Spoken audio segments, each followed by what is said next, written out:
Welcome today. We're really glad that you can join us from wherever you're watching, wherever you're listening. Glad that you're here, and our hope is that you'd feel really welcome, really connected, and whether you've been part of Coast Community for a long time or whether maybe today might be the first day that you're kind of checking in, and maybe you're even checking out Faith. Welcome. We're glad you're here, and my hope is and my belief is that today would actually be really helpful for you. So welcome. Glad you're here. Yeah, it's so good that you could be with us today. I've been reading from Philippians this week, and I'd love to share a couple of verses with you. This is Paul speaking in Philippians 1. He says, "I want to report to you, friends, that my imprisonment here has had the opposite of its intended effect. Instead of being squelched, the message has actually prospered. All the soldiers here and everyone else too have found out that I'm in chains because of this Messiah. That piqued their curiosity, and now they've learned all about him. Not only that, but most of the followers of Jesus here have become far more sure of themselves in the faith than ever before, speaking fearlessly about God, about the Messiah." I loved this, Kev. It's pretty cool, isn't it? Yeah, it's so good. You know what I loved? I love that Paul is in prison and he is reaching people, he's teaching people, and he's loving people.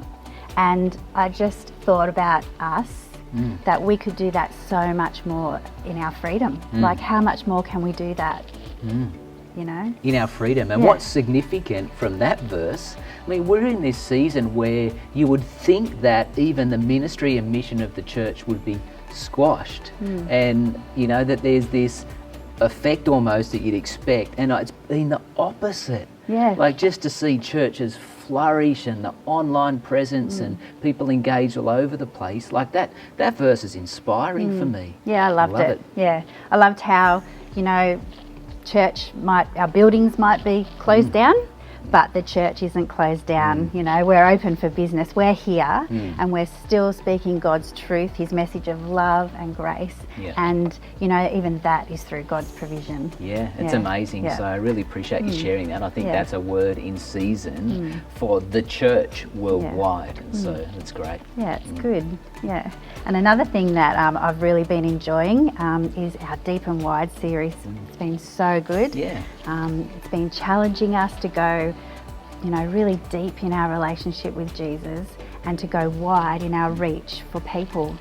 And this morning we have Brad Baker to preach another message in our Deep and Wide series, and we're really looking forward to that. Yeah, it's been a great series. Before Brad does speak, we want to share a song that was released last Sunday with you. You may have seen this already, and it even picks up on the verse you were talking about. You've probably noticed, if you haven't, check it out. There's this worldwide phenomenon, really, around this song that's been written recently called The Blessing. And nations, countries, churches are getting together to release this song. And the church in Australia have just done that, and it was released last Sunday. And so we wanted to share that with you today. And so enjoy this as we prepare for Brad's message. We'll see you soon.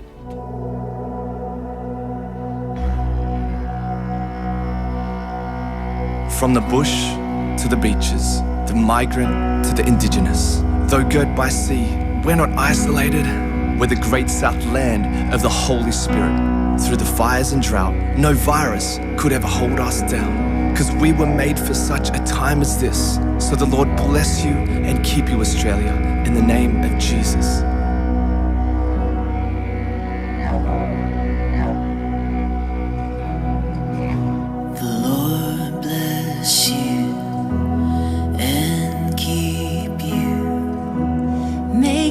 Face shine upon you and be gracious to you.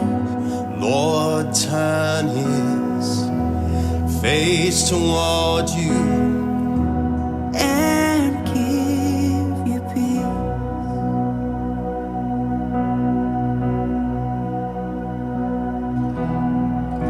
The Lord bless you and keep you. Make his face shine upon you and be gracious to you. The Lord turn his face toward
May his favor be upon you and 1,000 generations, and your family, and your children, and their children, and their children. May his favor be upon you and 1,000 generations, and your family, and your children, and their children, and their children. may his favor be upon you and 1,000 generations, and your family, and your children, and the children, and the children.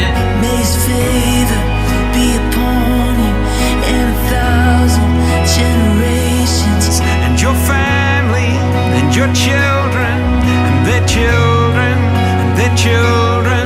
May his presence go before you, and behind you, and beside you. All around you and within you, he is with you, he is with you.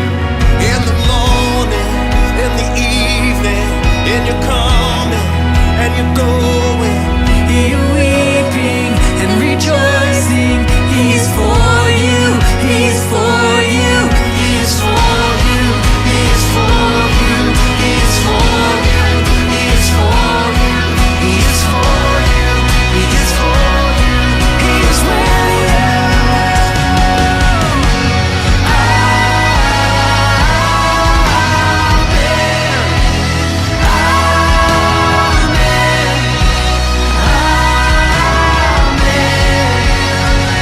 Thank you, Jesus.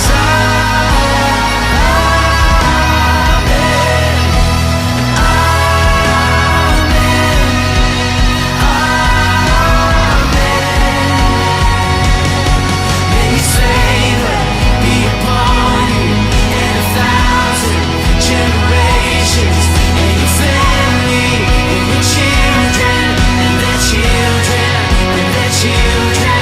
May his presence go before you and behind you and beside you, all around you and within you.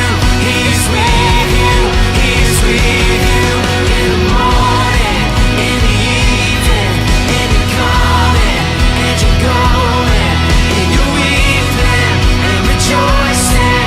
He is for you, he is for you, he is for you, he is for you, he is for you, he is for you, he is for you, he is for you, he is for you.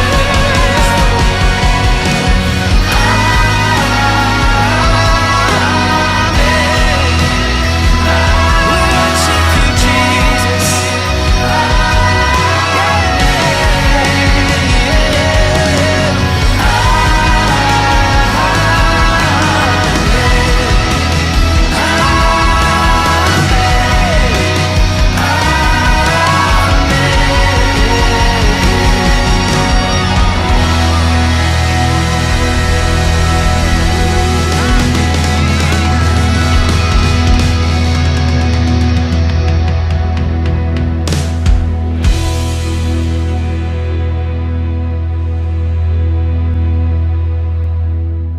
Good morning and welcome to Coast Community Church. And if this is your first time with us, either maybe even your first time online watching a service, there's a special welcome to you, and let's hope that today you'll find something valuable in this message that we have for you. You know, when I was a young boy, and yeah, I know that was a while ago, my family would go to church at a place called Sydney City Mission. And I remember one day this preacher came along, and he was a classic kind of old school fire and brimstone preacher. And he had a great way of starting off his sermon. What he would do is he would stand up the front, raise himself up as tall as he could, and he'd look at us and he'd point his finger and say, "So, what are they going to say about you on your tombstone?" Now, as a young boy, I wasn't planning on dying anytime soon, but I've got to say, it certainly had an impact on those people who were, well, let's say, a little bit closer to getting to heaven than I was at the time. But you know, it did get me thinking, how do you make a difference in this life, in this world? I mean, whether you're a Christian or not, I believe that all of us would like to think that the life that we have does make a difference. a lasting impression maybe on others. And well, if that's you, then I've got some good news for you. But before I move into that, let me just do a quick recap of where we're up to. See, over the past few weeks, we've been looking and exploring a series called Deep and Wide, where you can go deep in your understanding and knowledge and connection with Jesus, but also we can have a wide reach as a church in helping other people find their way to Jesus and help him building his church. A couple of weeks ago, Andrew gave us this great message about when you share the good news about Jesus, about who he is and what he's done, that you do it with gentleness and respect. And last week, Kev talked about the fact that God has a way, God makes a way for people to connect with him. And our role, in some ways, is really to not put stumbling blocks in people's path. Now, if you've missed any of those messages, I can recommend that you go onto our YouTube channel and then you can see them again. So please take that opportunity, and it's always good sometimes to even see a message a second time. It's amazing what you pick up the next time through. So how can you be sure that your life will make a difference? Well, I usually find that if I want to discover something, it's a good idea to find people who are already doing that and either follow what they say or even follow how they do it. And by any measure, by any standard you want to use, the most significant person who's made a difference in all of history is Jesus Christ.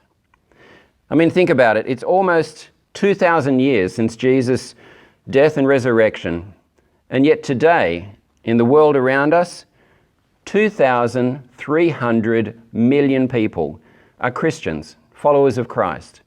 Now that's a life that has an impact. In the New Testament, that's the part of the Bible that gives us the eyewitness accounts of those who live with Jesus and experience firsthand his life and his mission.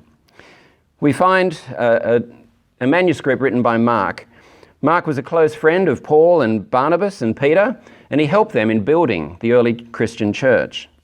And in Mark chapter 10, verse 43 to 45, he records Jesus saying, "Whoever wants to become great among you must be your servant, and whoever wants to be first must be servant of all. For even the Son of Man did not come to be served, but to serve, and to give his life as a ransom for many." Now, if you're a Christian and you understand who Jesus is, you know, Jesus is God, Father, Son, Holy Spirit.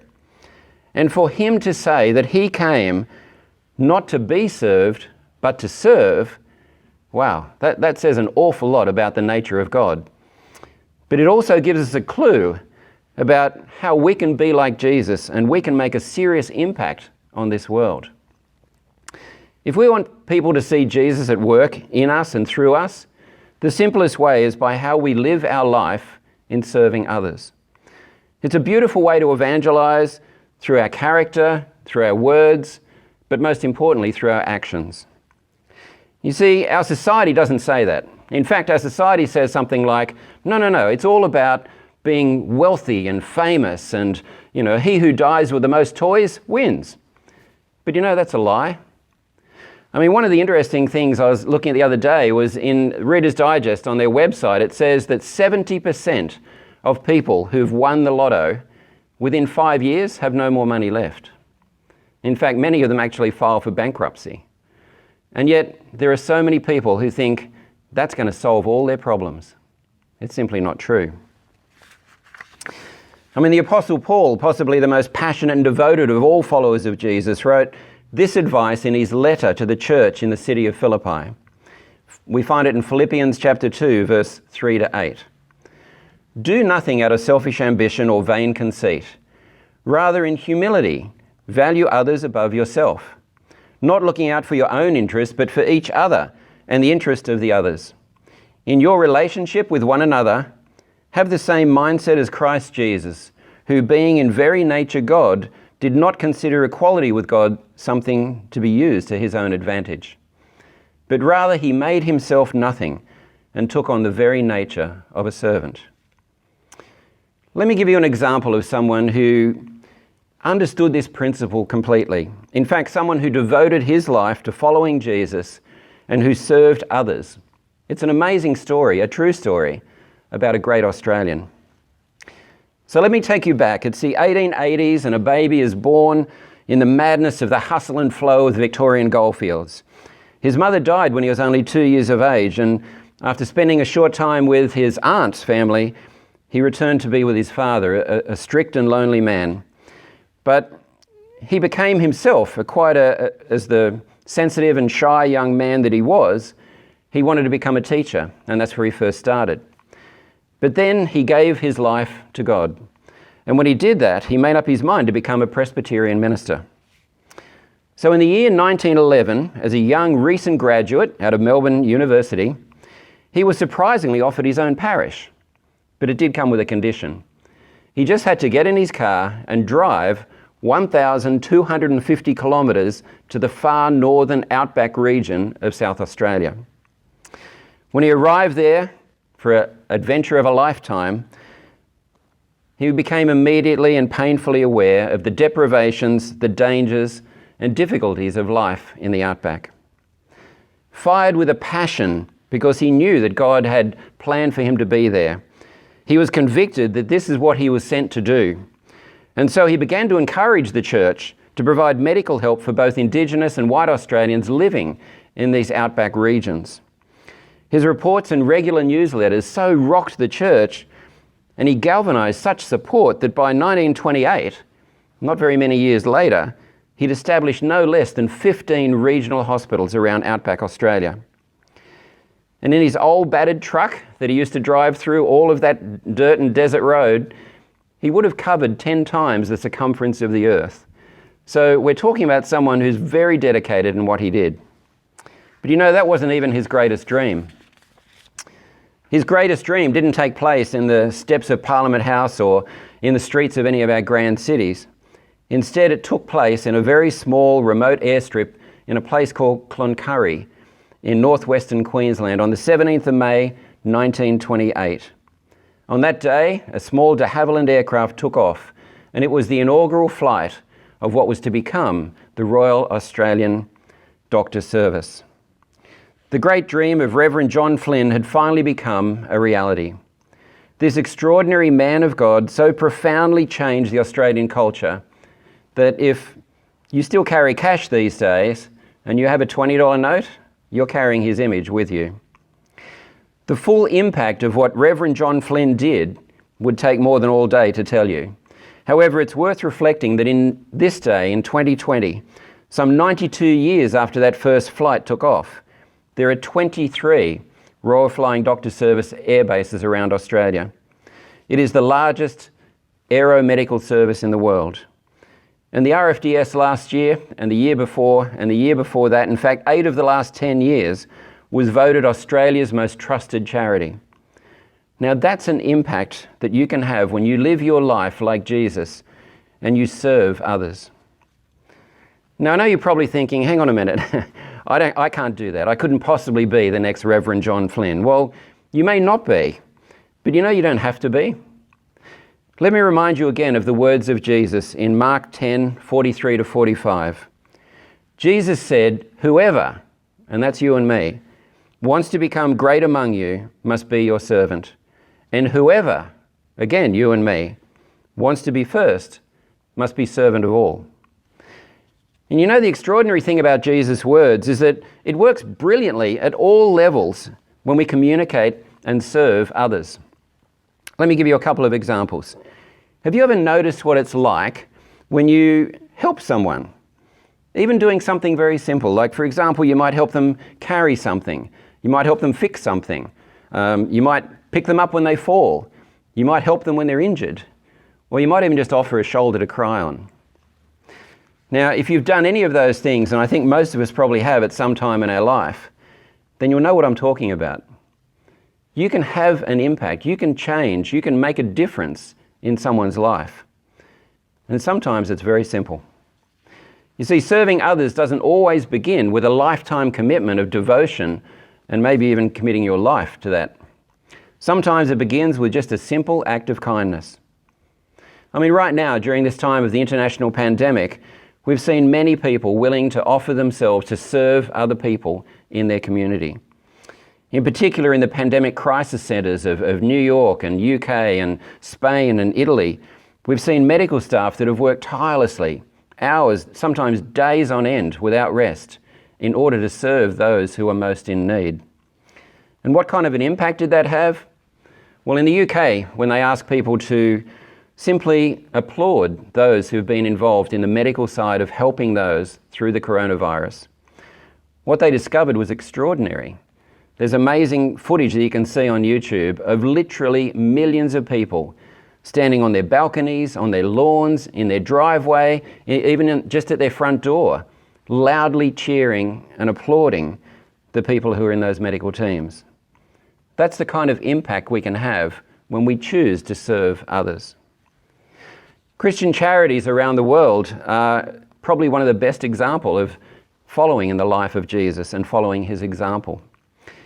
You know, it's no surprise that in Australia that the largest single category in the federal government listing of charities is by far religious charities. And when you look at the Christian charities, you can include many of the major contributors to those who are in need in our society. People such as the Salvos, St Vinny's, Samaritan's Purse, World Vision, Compassion, Child Fund, Mission Australia, Tear Australia, Lifeline, and many, many more. And another extraordinary discovery you find when you serve others is that you can see God's hand in what you are doing.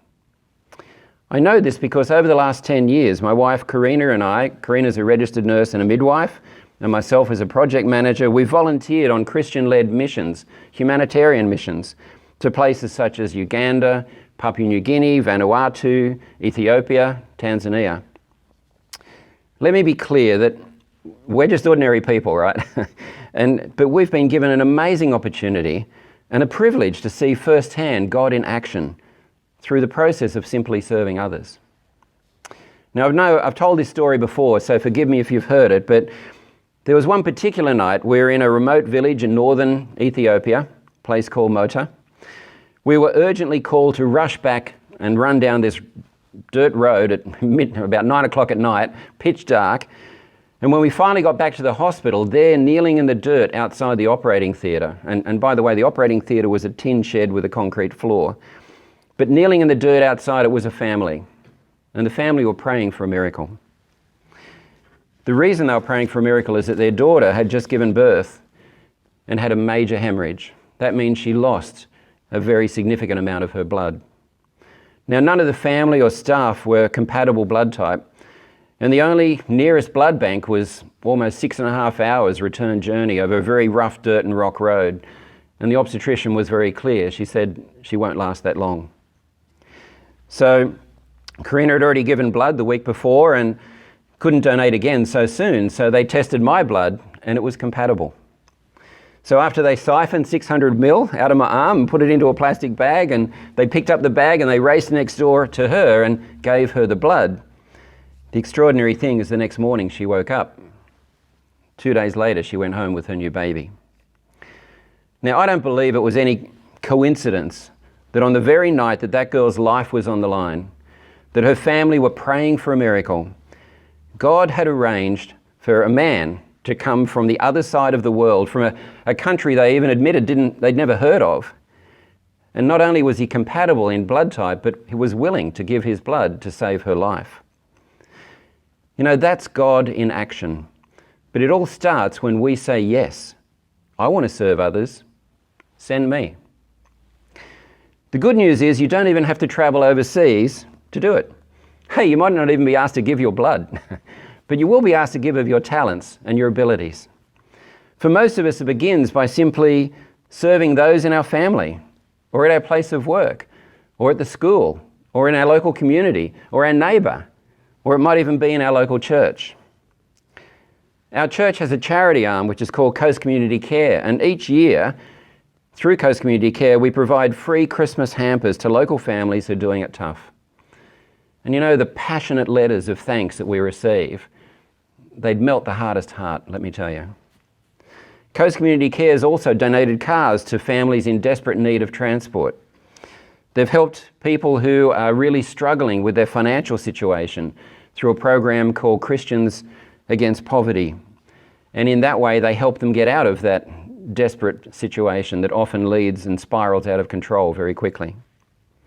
We also help and support other local charities such as Father's Table or Coast Shelter to provide food, meals for those who either are homeless or who have fallen on hard times. You see, we can all make a difference. And by the way, if being part of a charity like that is of interest to you, then you can go onto our website, coastcommunity.church, and there's a link there where you can connect with Coast Community Care.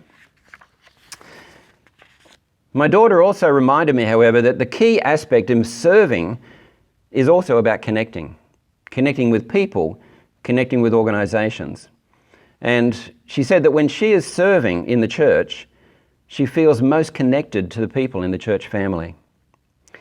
The disciple Matthew, who lived with Jesus and wrote the first book of the New Testament in the Bible, wrote this in Matthew chapter 22, verse 37 to 40. When asked what the greatest commandment is, Jesus replied, "Love the Lord your God with all your heart, with all your soul, with all your mind. That is the first and greatest commandment. And the second is like it. Love your neighbour as yourself." So if you want to make a difference in your life, if you want to have a wide reach in helping Jesus build his church, if you want your tombstone to be too small to contain all the great things people want to say about you, then lead people to Jesus by following his example and serving others. Now, if you still have any doubts, and let me leave you then with this one promise that Jesus has given. His words, once again, recorded by Matthew, his disciple, and they can be found in Matthew chapter 10, verse 42. Jesus said this, "If anyone gives even a cup of cold water to one of these little ones who is my disciple, truly I tell you, that person will certainly not lose their reward." Let me conclude by praying for you. Father God, be with everyone who hears this message today. May this be the day where we decide to trust you, follow your amazing example, and begin to serve others, providing hospitality to those in need. Let us not be lacking in effort, but keep your words clear in our mind that you, as the Creator, you gave everything you had. You held nothing back to bring us into your kingdom. May we be worthy of your sacrifice, and may we be prepared to put others before ourselves. We thank you, we honour you, and we know that you are with us this day and forever. Amen.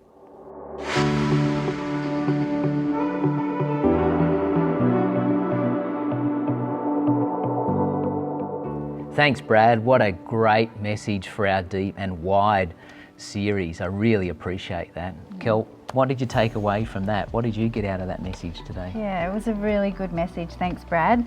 I love, there were some great, powerful stories of God's provision. So good to hear those stories. And I really love that when Brad said you can have an impact. We can all have an impact. And when we're talking about going wide, you know, this can start with small acts of kindness, that each of us can just have our eyes open for people in need and show them God's love through these small acts of kindness. Yeah. We can have that kind of impact, and that's really inspiring. I like the Philippians 2 passage. It's one of my favourite passages, but how Brad kind of really highlighted that, you know, we're called to value people above ourselves, and if we do that, we're going to be more others focused in our life, and in that same passage to have the mindset of Jesus, and his mindset was to serve. And so if we can be others focused because we value and love people and have that mindset to serve, we're going to create a massive pathway for people to find Jesus. So that will actually extend our wide reach. So that's really cool. So thanks, Brad. A few things we wanted to chat about as in this part of the service today. Brad mentioned in his message Coast Community Care, which is the charity of our church, of Coast Community. And what I like about Coast Community Care, it creates lots of environments and opportunities for people to serve. Yeah. Sometimes in the smallest way, sometimes in huge ways, and you can check out our website for more details of Coast Community Care. But there's a couple of things I really love about Coast Community Care. One is these emergency relief Coles vouchers that we give, which we just put in the hand of someone who is really in need, that they can actually jump into Coles, grab a whole bunch of groceries for their family. And so that's a great way to serve people, and I love the kind of impact that can have. It's really significant. And I don't know about you, but you've seen what we do with the Christmas hampers. That's really special. Brad mentioned that as well. And actually got a card here that we received from someone who actually received one of these hampers at Christmas time. And I'd just love to read it to you because it kind of captures the heart of what it means to serve and the impact it can make. And Coast Community Care facilitates that kind of impact in our community and beyond. It says this. It says, "Dear Coast Community Care, words cannot describe how grateful and how extremely happy I am for receiving your beautiful Christmas hamper that I received this afternoon. I was brought to absolute tears of relief." Isn't that cool? As a single mum of 4 children, I was crying and worrying last night how I would be able to buy food plus a present for each of the kids this Christmas. And now, because of this beautiful gift I received today, I am able to buy one small present for each of them. Thank you so much. Honestly, the words are not enough. Yeah. It's huge. So good. Yeah. That kind of impact is available in all kinds of ways that we can do if we're just other focused and really help out. But Coast Community Care is there to actually facilitate that really well. So we just wanted to invite you today to check out Coast Community Care, either to go, you know what, how can I serve people? If that's really touched you today, there's ways in Coast Community Care that you can serve very specifically with programs that are already up and running. But the other way is to give to Coast Community Care. Like in Coast Community each June we talk about that. So if you want to give, it's tax deductible, and you can go on our website and give on our website to actually fuel these initiatives for Coast Community Care. So can we really encourage you to check that out? It's a great way to serve. Yeah, I love the work that Coast Community Care does. Yeah, it's really good. It's really significant. It is, it's this whole, like just what Brad was talking about. It's having an impact for God's kingdom and just really reaching people and restoring dignity. I love it. It's really cool. Yeah. Well, this week, was it this week or recently, Kev was sitting down with Rachel Cornish. Interviewed Rach, and we just wanted to connect with her about what she's learned as this young adult in this coronavirus kind of time. So thanks for spending some time with this Rach. Here she is. Well, I'm here today with Rach Cornish. Rach, thanks for joining me just to chat about a couple of things. You've been in demand lately. I think you've been on the youth podcast. Yes. The Kids Connection video. Yes. And then you kind of land on this video today to chat about just what life's been like in COVID time. So how's it feel to be in demand? Well, I feel like apparently I have some things to say. I mean, we were kind of just chatting recently, and I like some of the things that you did say. So I just thought it'd be great if you just shared some perspective from what it's like for you in this time. I mean, you're doing your HSC. Yep. What a crazy time. It's pretty insane. What's it been like for you? Give me a bit of an understanding. What's life been like in this COVID season? I guess, I mean, it's definitely been crazy. Trying to juggle between, school and, everything going on in personal life and everything, and not seeing all my friends and everything, and once again, school. And I don't know, I just think that while it's been tricky to juggle everything and, learn from home and do lots of self-directed stuff, I think that it's also been a really good opportunity for me. I've gotten closer to my family, and I think that has been really cool. Yeah, that's great. Yeah. It looks so different from a church perspective, and I know we haven't been able to meet together for quite a while now. No. How's that been for you? Because you've been someone that's been really quite connected, and for that community aspect to be taken away, what's that been like for you? Well, as you said, I have always been really connected with Coast for my whole life. And I guess having this community kind of taken away from me. Not so much church, but just seeing people every week and you know, going to the building and everything. I guess it's just really it's given me perspective on what my faith is and where it comes from, and whether it's, you know, built upon this community around me and the actual meetings of youth and church, or if my faith is something, it's me reaching out to God and talking to Him and trying to deepen my personal faith. So yeah, I think it's just been showing me that that my faith and everyone's faith should be should come from ourselves and our interactions with God, not just from our communal interactions. Yeah. See, that's a really good insight and really good perspective, and as important as it is for us to meet as a community of believers, what a beautiful understanding to go that we have a responsibility ourselves to lead ourselves with our faith. That's amazing that you've had that kind of insight in this time. That's great. And I've heard other people say that as well. I think that's a real theme that I've seen in this time. So I'm really encouraged to hear that. What would it look like for you if you kind of embrace that? What would you do differently? What could that look like for you to kind of build your faith with you and God? What's God been saying there?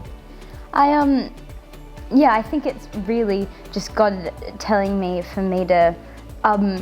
me to reach out to Him and to, of my own accord, just choose to open the Bible and do a devotional and, you know, even just going somewhere, put on some Jesus music, you know? Yeah, and just, for me to intentionally set aside time and be with God. Yeah. It's great. I mean, we're pretty much moving out of this season slowly. Yes. And you know, you're back at school now. HSC is going to hit pretty fierce. Yep, coming right on. That's right. What's it going to look like? How are you going to take what you've learned in this season and actually apply it when things get back to normal? How will that literally look different in your world? I feel like the answer that comes to mind is really just be intentional and not just, you know, just myself, but also, you know, get people like, you know, my parents and my friends to help with accountability and helping me stay on track. But I guess pre-COVID, one of the things that really helped me connect to God on my own accord was just, I had a friend every day would just text me and say, "Hey Rach, have you read the Bible yet? Hey Rach, here's a Bible pun." You know, just encouraging me to seek out God. And I think that was really cool and encouraging, and I think that that's probably something that I should really think about. What a great friend. Yes. Yeah. And so I've just loved chatting with you tonight. My hope is that even just your story that you've shared with us today is an encouragement for many people, especially people your age or around your age. I tell you what, if we can lead ourselves well like that and embrace that responsibility ourselves, I think the world's going to be a better place. Well, I hope so. Yeah, so all the best this year as you step back into HSC. Trust that finishes really well for you. Thanks, Kev. And more importantly, I'm just encouraged to hear what you're doing to own your own faith and to actually be intentional and put things in place so you grow your faith. So well done. Thanks heaps for sharing that with us today. Thank you. Thanks, Rach, for sharing that with us. That's so good. It's so good when you see, especially some youth and young adults, that kind of age, understanding that kind of principle in this time. It's really cool. Hey, we want to encourage you in the giving of Coast Community Church like we always do. I love this proverb in Proverbs 3:9. It kind of captures the heart of giving for me anyway. It says, "Honour the Lord with your wealth and with the best part of everything you produce." Oh, there's something about that captures the heart of giving for me to God and the work that He's doing in this world, because there's kind of no strings attached to that. It's just God. I want to honour God with the best part of everything I produce, and whatever God does with that is whatever God does with that, and I trust him with that. So yeah, can we encourage you? There's lots of ways to give. You can see on the screen whether it's text to give or electronically. So it's a great way to fuel the church, to partner with Jesus to build his church. So we'd encourage you with that. Yeah, I'm excited about our retreats we have coming up. We have 3 retreats planned for August. There's 2 identity retreats and 1 marriage retreat. Yeah, and you can check the details about that on our website. I really encourage you. These retreats are so good to go on to just have space to engage with God and go deeper in relationship with God. They're really good. They do that. That's what they're designed for. It's part of our deep and wide kind of scenario. It's a great way to do that. As we close today, you will see on our socials or YouTube, there's a Zoom link for prayer straight after this. So about 30 minutes immediately after this is premiered, you can request prayer. So click on that. There's a prayer team there. They're lovely. They would love to pray with you. So check that out. And we just want to say thanks for joining us today. Really glad you could be part of this. God's placed you in this for a reason, and we'd encourage you this week to be really focused on having that mindset to serve. And so go for it. We'll see you soon.